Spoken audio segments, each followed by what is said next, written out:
Hi everyone, welcome to Learning English. English spoken course day 2मा तपाईँलाई स्वागत छ।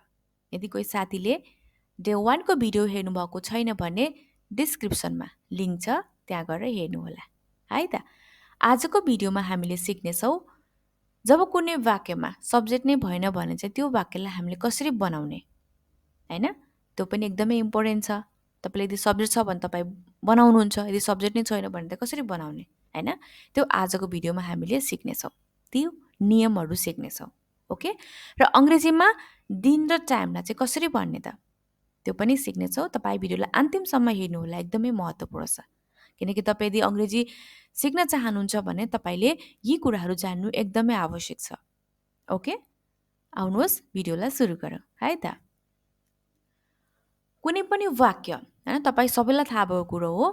कुनै पनि वाक्य बनाउँदाखेरि चाहिँ के हुन्छ त सब्जेक्ट प्लस वर्ब प्लस अब्जेक्टबाट हामीले वाक्य बनाउँछौँ, सेन्टेन्स बनाउँछौँ होइन। सब्जेक्ट भने कर्ता, वर्ब क्रिया, अब्जेक्ट कर्म।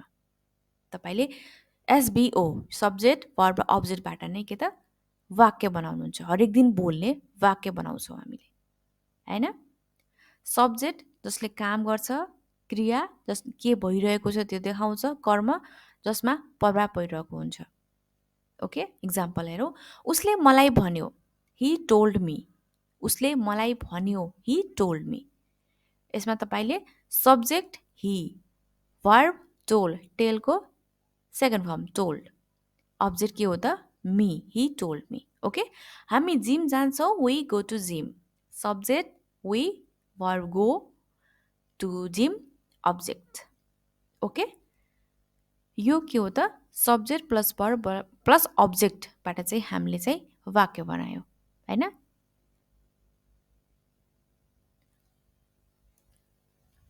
अब जब कुनै वाक्यमा सब्जेक्ट नै भएन भने चाहिँ त्यो वाक्य हामीले कसरी बनाउने त होइन, यसको मद्दतबाट कसरी बनाउने त? जब कुनै वाक्यमा सब्जेक्ट छैन भने इटको मद्दतबाट वाक्य बनाउन सक्छौँ हामीले। सब्जेक्ट नै छैन भने के त इटको मद्दतबाट हामीले वाक्य बनाउन सक्छौँ। जस्तो सब्जेक्ट भनेको त हि, सी, इट, आई, हुई, यु, दे होइन, नामहरू हो होइन, नाउन नामहरू भयो। तर ती कुनै सबै कुरामा चाहिँ त्यो सबै आउँदैन नि त होइन, सब्जेक्टहरू। सो तपाईँले चाहिँ इटको मद्दतबाट, यदि सब्जेक्ट छैन भने चाहिँ हामीले इटको मद्दतबाट चाहिँ सब्जेक्ट राखेर वाक्य बनाउन सक्छौँ। अब इट हामीले कस्तो कस्तो कुरामा चाहिँ प्रयोग गर्छौँ त त्यो पनि जान्नु पर्यो। ओके, पहिलो रुल छ, यदि नेपाली वाक्यको सुरुवातमा दिन, आज, हिजो, पर्सि, सोमबार, बुधबार, दसैँ, छुट्टी होइन, तिहार, बिदा जस्ता शब्द छन् भने, जस्ता कुराहरू तपाईँले बताउनु पर्यो। हिजो, आज, पर्सि, सोमबार, बुधबार, दसैँ, छुट्टी, बिदा हो होइन, जस्ता शब्द, जस्ता कुराहरू तपाईँले बोल्नु पर्यो भने यस्तो वाक्यमा हामीले इटको युज गर्छौँ, इटको प्रयोग गर्छौँ। ओके, केमा भयो? दिन बताउँदा, आज, हिजो, पर्सि होइन, दसैँ जस्तो छुट्टीहरू बताउँदा, बिदाहरू बताउँदा पर्यो भने चाहिँ हामीले इटको प्रयोग गर्छौँ। त्यसको अगाडि हामीले इट लगाउँछौँ। इक्जाम्पल हेरौँ ताकि तपाईँलाई बुझ्न सजिलो हुन्छ है त। यसको स्ट्रक्चर के छ त? It plus is, was plus day. Is भनेको प्रेजेन्टमा, वाज भनेको पास्टमा, बितेको समयमा तपाईँले बोल्नु पर्यो भने चाहिँ वाजको प्रयोग गर्ने, अहिले वर्तमान अवस्थाको कुरालाई चाहिँ तपाईँले इजको प्रयोग गर्ने, अनि डे भन्ने। आज सोमबार हो, तपाईँलाई कसैले आज के बार हो भनेर सोध्यो भने चाहिँ आज सोमबार हो है भनेर बोल्नु पर्यो। It is Monday today, it's Monday today अथवा इट इज मन्डे टुडे, आज सोमबार हो, इट इज मन्डे टुडे। हिजो मङ्गलबार थियो भन्नलाई के भन्ने त फेरि? It was Tuesday yesterday. Was भनेको थियो, बितेको समयमा कुरा गर्नु पर्यो भने चाहिँ के त वाजको प्रयोग गर्छ नि होइन। इट वाज ट्युसडे यस्टरडे, हिजो मङ्गलबार थियो। ओके, भोलि बिदा हो, भोलि छुट्टी छ, भोलि बिदा छ भनेर बोल्नु पर्यो भने फेरि it is holiday tomorrow, it is holiday tomorrow. भोलि बिदा हो, भोलि बिदा छ, it is holiday tomorrow. Okay, अस्ति होली थियो बोल्नु पर्यो भने चाहिँ के बोल्ने त फेरि? It was Holi the day before yesterday. The day before yesterday भनेको अस्ति है त। It was Holi the day before yesterday, अस्ति होली थियो। शुक्रबार हो, इट इज फ्राइडे। के बार हो? शुक्रबार हो, it is Friday. It is Friday. अर्को नियम जानु, इटको प्रयोग कस्तोमा हुन्छ त? यदि कुनै नेपाली वाक्यमा समय भयो, समय भएको छ, समय भएको थियो, समय भइसकेको थियो छ भन्ने जस्ता वाक्यमा के को प्रयोग हुन्छ त? इटको प्रयोग हुन्छ, इटको युज हुन्छ। यसको स्ट्रक्चर के छ? It plus has been, had been plus time. होइन, टाइमको बारेमा बताउनु पर्यो। समय भयो, भयो, भएको छ, भएको थियो, भइसकेको थियो बोल्नु पर्यो भने चाहिँ। इक्जाम्पल हेरौँ। 5 दिन भयो, इट ह्याज बिन 5 days। कुनै कुरा 5 दिन भयो है भनेर बोलिन्छ नि हामीले, इट ह्याज बिन 5 days। तपाईँ प्रेजेन्टमा बोल्दै हुनुहुन्छ भने ह्याज बिन, पास्टमा बोल्दै हुनुहुन्छ भने चाहिँ ह्याड बिन प्रयोग गर्ने है त। 3 वर्ष भइसकेको छ, it has been 3 years। It has been 3 years। 3 वर्ष भइसकेको छ, इट ह्याज बिन 3 years। धेरै दिन भइसक्यो, it has been many days. It has been many days. धेरै दिन भइसक्यो, it has been many days. करिब 10 घन्टा बितिसकेको छ, it has been almost 10 hours। It has been almost 10 hours। 4 घन्टा भइसकेको थियो, it had been 4 hours। It had been 4 hours। कुनै कुरालाई चाहिँ तपाईँले आज आएर 4 घन्टा भइसकेको थियो भनेर बोल्नु पर्यो भने इट ह्याड बिन 4 hours। तपाईँले यसमा चाहिँ तपाईँले जान्नुपर्ने भने के हो त? बुझ्नुपर्ने। 5 दिनको ठाउँमा तपाईँ 7 दिन भन्न सक्नुहुन्छ, 10 दिन भयो भन्न सक्नुहुन्छ होइन। 3 वर्षको ठाउँमा तपाईँले 5 वर्ष भइसकेको छ बोल्न सक्नुहुन्छ। तपाईँले चाहिँ यसको स्ट्रक्चर जान्नु पर्यो है त। 5 दिन भयो, यसमा त सब्जेक्ट त केही छैन। अब इट हटाइसक्यो के हुन्छ? ह्याज बिन 5 days भन्ने त भएन होइन। इटको प्रयोग चाहिँ तपाईँले कुनै पनि वाक्यमा चाहिँ छैन। जस्तो कि सब्जेक्ट नै छैन भने चाहिँ हामीले इटको प्रयोग गर्छौँ होइन। समय, दिन, छुट्टीहरू जस्तो कुरा गर्नको लागि चाहिँ। अब अर्को पनि रुल छ, यसको 5वटा रुल छ। हामी 2टा रुल चाहिँ जानिसक्यौँ। अब अर्को के छ त? यदि कुनै नेपाली वाक्यमा समय लाग्ने कुरा हुन्छ, समयको कुरा भइरहेको छ, त्यस्तो कुरामा चाहिँ, त्यस्तो वाक्यमा पनि हामीले इटको प्रयोग गर्छौँ। यति मिनट लाग्छ, यति घन्टा लाग्छ होइन भन्न चाहिँ बोल्नु पर्यो भने चाहिँ समयको कुरा जस्तो कुनै यति घन्टा लाग्छ है, यति समय लाग्छ, यति समय लिन्छ यसले भनेर चाहिँ बोल्नु पर्यो भने यसको स्ट्रक्चर के छ त? इट प्लस भर्ब अथवा helping verb plus time. It कि त भर्ब लाग्छ कि त हेल्पिङ भर्ब लाग्छ अनि टाइम भन्छौँ। इक्जाम्पल, 20 मिनट लाग्छ, it takes 20 minutes। It takes 20 minutes। 20 minute लाग्छ बोल्नु पर्यो। कुनै ठाउँमा चाहिँ अब कति मिनट लाग्छ, के सामान बनाउनु दिनुभयो अनि यति मिनट लाग्छ भन्न त्यसले बोल्छ नि होइन। It takes 20 minutes, 30 minutes, 40 minutes। यसै गरी तपाईँले यसमा चाहिँ कति हो त्यो अनुसार बोल्ने। यो त इक्जाम्पल 20 मिनट लाग्छ मैले लिएँ है त। It takes 20 minutes। 20 मिनट लाग्नेछ भन्न बोल्नु पर्यो। It will take 20 minutes। It will भनेपछि के त? हामीले भविष्यमा चाहिँ 20 मिनट लाग्नेछ भनेर बोल्नु पर्यो भने चाहिँ it will take 20 minutes। It will take 20 minutes। केही समय लागिरहेको छ, it is taking some time. थोरै समय लागिरहेको छ, लाग्दैछ भनेर बोल्नु पर्यो। लिइरहेको छ भनेर बोल्नु पर्यो भने चाहिँ it is taking some time. It is taking some time. आधा घन्टा लागेको छ, it has taken half an hours. It has taken half an hours. आधा घन्टा लागेको छ, it has taken half an hours. 10 minute लाग्यो, it took 10 minutes। It took 10 minutes।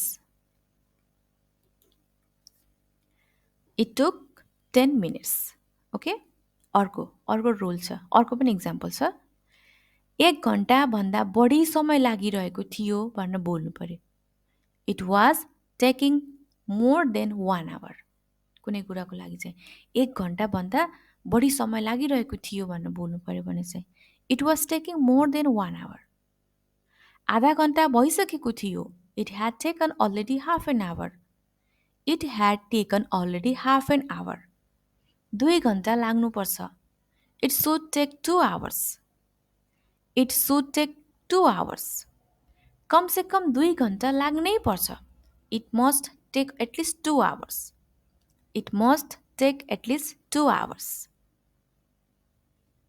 अर्को छ, अर्को पनि रुल जानौँ.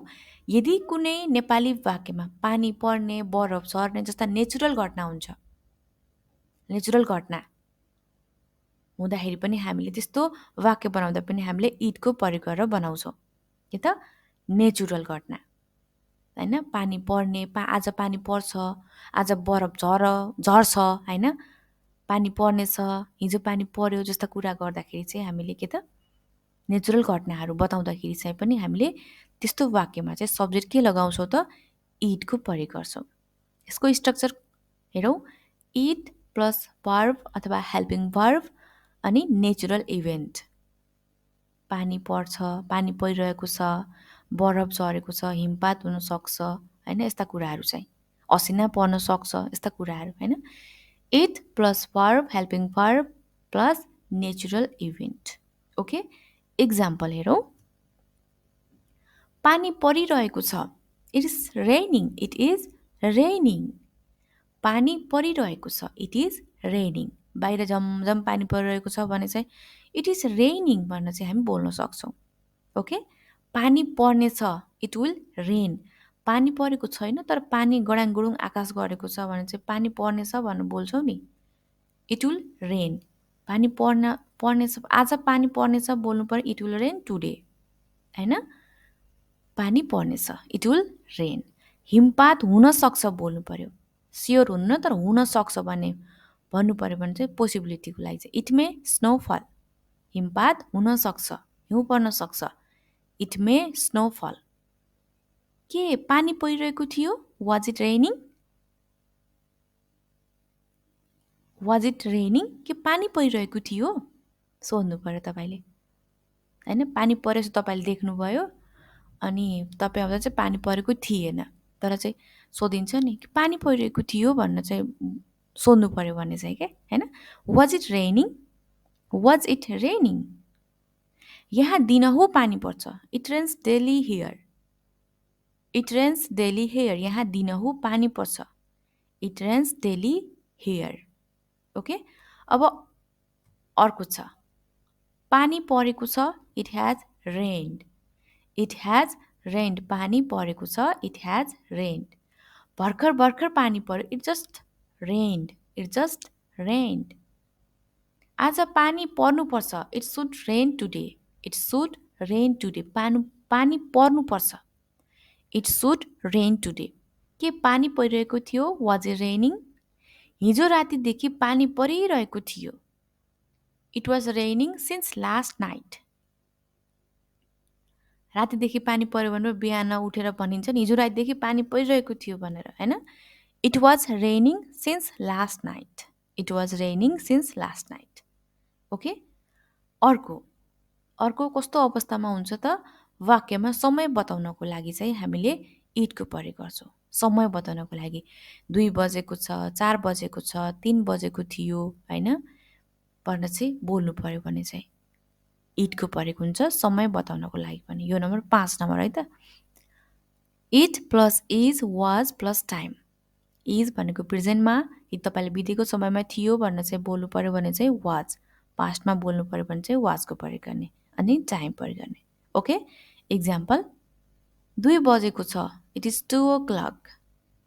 कति बजेको छ? 2 बजेको छ. It is 2 o'clock. It is 2 o'clock. 3 बजेको छ. It is 3 o'clock. It is 3 o'clock. 5 बजिसकेको छ. It is 5 o'clock. It is 5 o'clock. सभा 4 बजेको छ. It is 4:15. सभा 5 बजेको छ. It is 5:15. सभा भन्दा चाहिँ क्वार्टर-पास्ट. ओके, सभा 4 भनेर बोल्नु पर्यो भने चाहिँ इट इज 4:15 भनेर बोल्ने है त. पास्ट, क्वार्टर-पास्ट भन्ने. 12:15 बजेको थियो, 12 बजेको छैन तर बज्न आँटेको छ, त्यस्तो बेलामा चाहिँ it was quarter to 12, quarter to लगाउने, पाउने जस्ता 12:15 अथवा बज्नै आँटेको छ भनेर बोल्नु पर्यो भने चाहिँ त क्वार्टर टु। 4:15 भन्नलाई चाहिँ past, quarter past, quarter to भनेको 12:15, जस्तो 12 बज्न लागेको छैन भने 12:15 बजेको थियो, इट वाज क्वार्टर टु 12। 4:30 बजेको छ, इट इज 4:30। 4:30, यदि तपाईँले 5:30 बजेको छ बोल्नु पर्यो भने चाहिँ इट इज 5:30। ओके, 4:30 बजेको छ, इट इज 4:30। सो गाइज आजको भिडियोलाई यति नै। तपाईँलाई यो भिडियो कस्तो लाग्यो, मन पर्यो भने लाइक गर्न चाहिँ नभुल्नु होला है त। यो भिडियो पनि एकदमै जान्नु एकदमै महत्त्वपूर्ण छ, तपाईँ यदि अङ्ग्रेजी बोल्न चाहनुहुन्छ भने। ओके, सो आजको लागि यति नै है त। Thank you for watching.